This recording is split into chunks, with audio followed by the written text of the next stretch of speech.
You've probably seen countless videos online, people talking about real estate being get rich quick and making quick money and making 10K in 30 days. And you've probably seen videos like this A lot one. of people think that's a lot of cash and, you know, they'll never reach that level. Or this Don't one. buy the nicest house in the neighborhood. Instead, or this So you one. have $100,000 in cash. You need to go out. Or even this is a contract one. to buy the house behind me, and I just flipped it for this Oh wait, that's me. $15,000 check. And all these videos are talking about how wholesaling is super easy and super quick, and I just did this and this and I got this, and it's like, oh, I can flip that contract and do this and flip the paper and do this. It's just buying a cheap property, refinancing it, getting your money back, and then buying a new one and doing the BRRRR strategy on repeat. And the tenants pay your mortgage and you get free money and you get cash flow and you live off of your cash flow.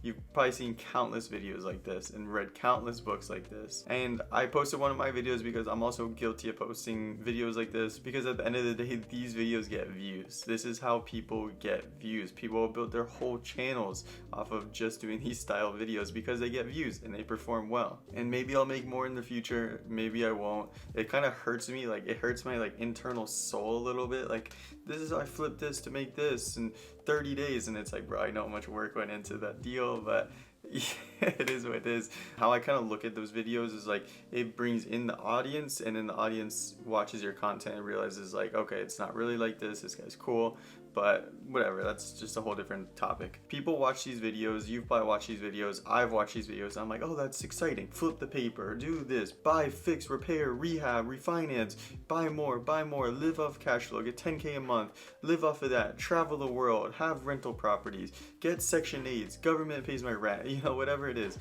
I'm guilty of watching these too, and I still watch these videos, and I'm like, man, maybe I should be doing something else. But what happens after somebody watches these videos? Well, they watch it, they get excited, but most of those people don't take action. They watch it, they get excited, it sits in their brain, and it sits in their brain. But some of these people do take action. I was one of these people. I've been on wholesaling, flipping. I just closed a flip last week. I've wholesaled lots of deals. I've done a lot of creative finance deals, Airbnbs, whatever. And many people came after me and are doing better than me. People started a year, 2 years after me and are doing way better than me. It is what it is. But on the other hand, many more that came before me and after me are not successful. And it's funny because I was on Google the other day researching a random topic, and I was just scrolling through looking for some like random stuff, but I saw a Bigger Pockets. You don't know Bigger Pockets. I'm sure you know Bigger Pockets. Bigger Pockets does a lot of real estate content. I went on the forums and there was an article that somebody posted from like, I think it was 9 years ago. And he's like, Miami's too expensive to wholesale. The average price point's like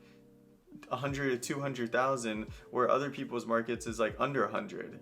And it's too expensive. And he was just complaining about that. And the comments were like, oh, you know, maybe go to a different market or suck it up, or, you know, all this stuff. And like, it's so weird thinking about that 9 years ago. This guy wasn't taking action, wasn't doing this business because the home prices were so expensive back then. 150, 200, whatever it was. Those houses right now in Miami Gardens in the ghetto, listen to me, in the Miami Gardens ghetto, 600, 700K, 800K, there's $1 million houses in the ghetto that if you look at the house, you're like, bro, that house isn't worth any more than 100K, because it was 100K 10 years ago. But now it's 1,800K. You feel me?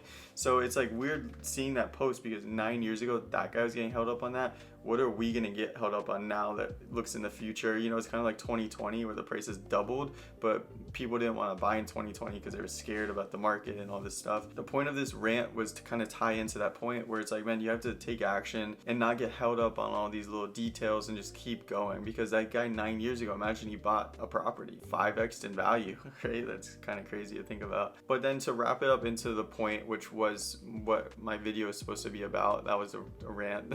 But it's like, what is, you know, rich? Like, is rich $1 million portfolio? Is rich 10K in cash flow?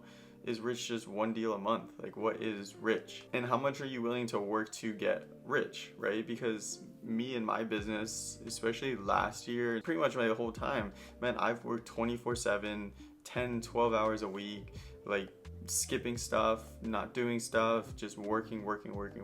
So it's like, is that work worth it to be rich? And then am I even rich? You know, is doing multiple six figures a month but spending multiple six figures a month in marketing rich? Am I gross making multiple six figures? Yes, but I'm also spending multiple six figures to make that. You know, for example, let's say a video gets 100k views. Let's say somebody posts a get rich quick, this is how I did this, it gets 100k views. I would say 99% of those 100k views, you know, people that watch it, they don't take action. And then of that like 1% that does something, probably another 99% of that 1% just stop. They don't do a deal, they just give up, they stop. Like, oh, I don't want to spend $200. Nah, not for me. I'll just, you know, get a job and play it safe. So it's like, if you watch this video now and you just do more than that, you're already beating out like 99,000 people in this 100,000 video example. And if you just do it consistently for 3 months, you'll get a deal and you'll beat out pretty much 100% of those people. But you have to remember, I work a lot. You look at me on this video, you're like, oh, this guy's doing well, you know, he's posting content, you know, maybe he has a decent following. It's like, well, he's doing so well. It's like, bro, I work a lot. Everybody I know in real estate works a lot. I think there's 2 real estate traps that you have to keep in mind when getting into real estate and exploring real estate as a get rich quick. There's 2 real estate traps, right? The first real estate trap is the wholesaling trap.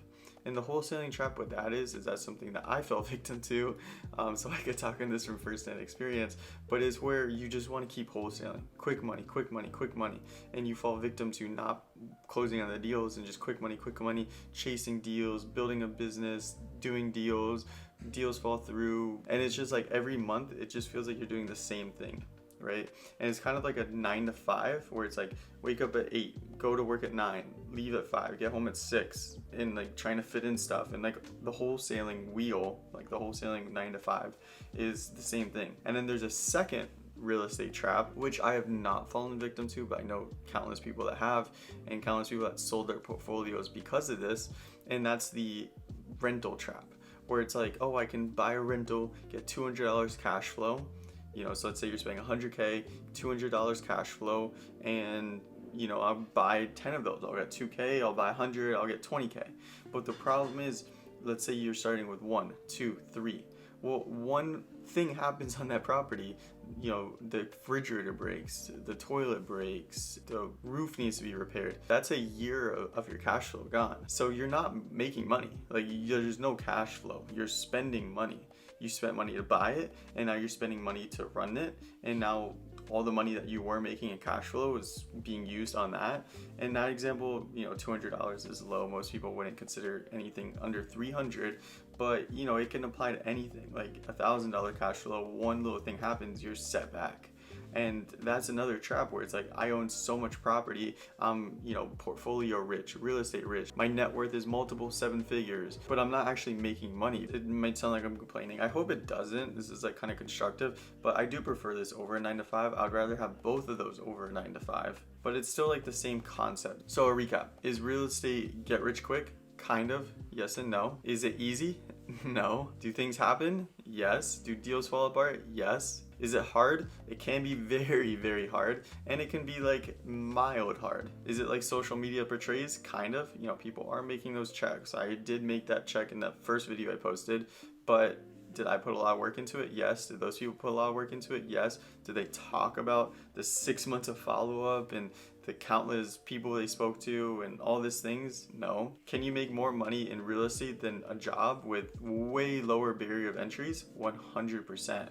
The 6 figures you make in real estate versus the 6 figures you make in a job, this one requires a 4-year college degree, requires good grades, requires a good resume, requires all these things, where this one requires good work ethic, good on the phones, good at sales, and just working hard to do it. It's completely different. I can do deals when I'm at lunch with somebody. I can do deals while traveling in different states. I just went to New York in December, and I was working while I was in New York and doing deals. So should you do real estate? Yes, probably. Depends on your situation. I mean, obviously I'm not talking to you, so I don't know your situation, but in most cases I would say yes, especially if you have time, then 100%. Do I have any regrets? Absolutely not. I'm glad I took this course on. Thanks for watching. Remember, all this is useless if you don't take action. So check out the next YouTube video, which is going to be either here or here, that YouTube recommends you. See you there.